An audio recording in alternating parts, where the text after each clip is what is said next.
Are you a chronic procrastinator? It's totally a word, okay? If you're someone who often puts off taking action because you are constantly in pursuit of learning more, you're not alone. Hello and welcome to Becoming Burnout Proof. I'm Meg Bingham, your host, and this is the podcast designed to help women entrepreneurs like you simplify your business and manage your stress so you can increase your income and your impact without burning out. As entrepreneurs, especially service providers, there's a very real need to continue to increase our knowledge in order to keep up with changes in our various industries. As a marketing strategist, new tools and systems and strategies are being developed constantly, so it's important for me to stay in the loop. As a stress management coach, I'm required to complete continuing education credits in order to maintain my certification. With that being said, it's super easy to get stuck in this perpetually learning but never launching cycle. I have most definitely fallen into the learning trap before. A couple years ago, I put a sticky note on my desk that said, "No more courses." It was the year of the course fast. Lots of us have this persistent thought that I can't do that yet because I don't know XYZ. I can't create that offer, or I can't share that yet because I don't know exactly right? If I just knew how to blank, then I'd be successful. We've all been there at some point, right? In practice, this procrastination by learning might look like signing up for all the freebies, multiple webinars, courses, memberships, or programs. I have to tell you something important, okay? Freebies are awesome. From a business owner's perspective, if you're the one creating the freebie for a lead magnet funnel, it's a great way to help your potential customers solve a problem and invite them into your world. I'm not saying that freebies are not a good thing. From a consumer perspective, a really good freebie is going to provide you with some kind of solution to a problem, but it's not likely going to be the end all be all, right? It'll solve a portion of your problem or a micro problem, but it's not going to be the thing that builds your business. Remember that the purpose of that free thing is to lead you into the paid thing, but that is not bad. That's not sneaky. It's not a tactic. It's good marketing, okay? And it does benefit customers who need our products and services because it introduces them to a solution, right? But as a consumer, downloading freebie after freebie, solving micro problem after micro problem, it's not likely going to move your business forward in the way that you are hoping. If it introduces you to a program that is providing a bigger solution that you need, that is amazing. Then it's served its purpose. It's the same thing when it comes to webinars. They're designed to give you some good information, but the webinar itself is probably not going to solve whatever your big problem is. That's just how marketing works. We connect with people at the level of the problem they know they have with a solution designed to solve the problem. But here's the thing. Sometimes, quite often actually, we're creating problems for ourselves that aren't actually problems at all. Sometimes learning is just productive procrastination. Knowledge is a good thing. We all know this. We've already discussed that it's important to continue to learn and grow, especially in our businesses. But there are a few reasons we might get stuck in this learning without action cycle. Perfectionism may be one reason. We don't know every single detail yet, so I can't make it absolutely perfect from the get-go, so I'm just not ready to start, right? Perfectionism runs deep in some of us, and its roots can be very multifaceted. But one thing I work on with my clients is creating an MVP, minimum viable product. What's the simplest way for me to package this product or service and present it to my people in a way that's going to provide a transformation for them, okay? Nothing is permanent. You reserve the right to shift and change and grow as you go. And done is better than perfect. Sometimes it's fear of failure that holds us back. And we think if we can just learn more about this or that, it'll protect us from that failure. In my experience, the only thing that has helped me to confront my fear of failure is failing. Over and over.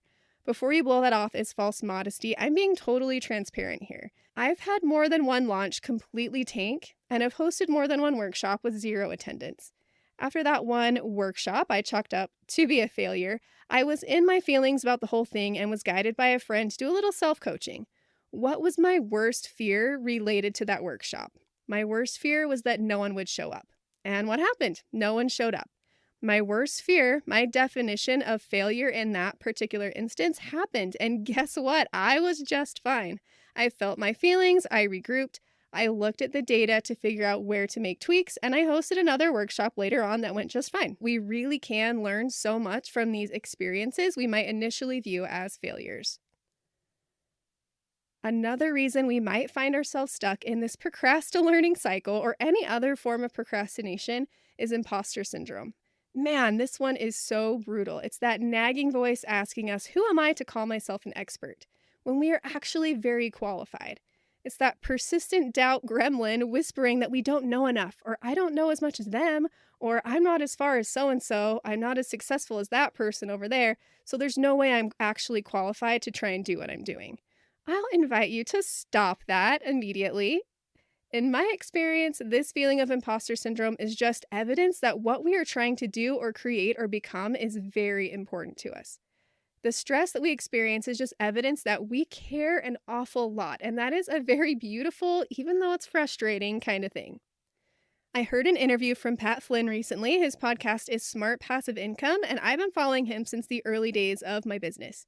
He talked about his ongoing struggle with imposter syndrome and a couple things he does to combat it. First, he has a Google folder where his assistant saves any messages or responses to his newsletter emails where people say thank you or share how his podcast and programs are positively impacting their lives. He said he regularly uses that feedback to reconnect with his why, and that's part of what keeps him going when he has some self-doubt. One more thought he shared that was something I already know, right? I know this already, but it was a really good reminder is the fact that we don't have to know everything about whatever our specialty is. I am paraphrasing, but he used the analogy of exploring or bushwhacking in the jungle. We are not at the end of the trail yet. We might not be at the top of the mountain or wherever your destination is. Because of the nature of entrepreneurship, there may never be a final destination. But we are a little bit ahead of the people behind us, and we're the ones holding the machete. We're clearing the way for the people that are not as far along on the journey as we are. And even though we're not at the end, we're still learning and growing. We come across obstacles along our path. Danger to the right, pitfall to the left. We can help others avoid the mistakes we've made and difficulties we've encountered and create a more direct path for those who follow. I love that analogy. Pat Flynn launched his podcast back in 2010, I believe, so he's been at this for a long time. He's in my mind, the best in the game, right? If he still feels the weight of imposter syndrome all these years later, after all of his experience and proof that he is actually amazing and knows what he's talking about, I think it's just further proof that we don't actually suck, even though our brains tell us so sometimes, right? One last bit of advice Pat shared is that in his experience, imposter syndrome happens at the cusp of big growth. That voice is the loudest right before a big breakthrough. So good. So if you find yourself stuck in procrastinating due to perfectionism, fear of failure, imposter syndrome, or another reason not mentioned so far in the episode, if you find yourself saying, if I just knew how to, or I need to learn one more thing before I can do this, know this. Learning without implementation is draining your valuable time and energy. Let's create a plan to balance the learning and the doing. You've probably experienced this already or know it inherently. Growth happens when we put our theoretical knowledge into practice. This has shown up in my life countless times. When I was training to become a surgical assistant, we watched cases for a few days and then we dove right in. I wasn't going to learn the actual motions required of me from observing or from studying the layout of the surgical tray or naming the tools. By the time I left that office, I could have assisted a wisdom tooth extraction with my eyes closed. This applies to anything we learn. The more we act based on the knowledge that we do have, the more confident we become in those actions. What if you make a mistake or you fall short? Then you make a mistake. Create a system for collecting feedback that allows you to view data objectively and learn where to make changes if necessary. In the early days of my business, one of my very first funnel clients felt like a total and complete failure. I failed to set expectations with this client who was completely livid that her funnel didn't have a 90% conversion rate from cold traffic. If you're not familiar with conversion rates, normal for her product and industry was around 3 to 5%, and hers was converting at around 40%. That phone call from her was a horrible feeling. It felt like a giant mistake. I, in that moment, didn't know how I was ever going to build another funnel ever again. So I felt my feelings, did some self-coaching, and then I made adjustments to my processes to set expectations more clearly so I could avoid repeating that mistake. Look at data, adjust, and go again. So we know we need to stop procrastinating. Let's put this into practice, okay? Set some very clear goals. What are your business growth goals for the next 6 to 12 months? What specific knowledge is required for you to move forward? Chances are you probably know enough already. Consider the opportunity cost. I do believe that it's important to understand enough about different aspects of our businesses. For example, I need to know enough about meta ads to be able to speak plainly with an ads manager and to understand the metrics I'm looking for and things like that. But I don't need to know all the ins and outs and details of various ad strategies. I'm not going to invest time, energy, or a huge amount of money to learn everything there is to know about learning ads because that is not my income producing activity, right? Time, money, and energy should be spent on income producing activities rather than learning something that isn't going to directly contribute to income. Now, if you're saying to yourself, if the ads work, won't that increase my income? It could. But your brain power is much better spent operating in your zone of genius. If you are a coach, you spend your time and energy learning skills to improve your coaching. If you're not a meta ads manager, you don't need to know everything, just enough. All of that to say, ask yourself, what do I actually need to learn?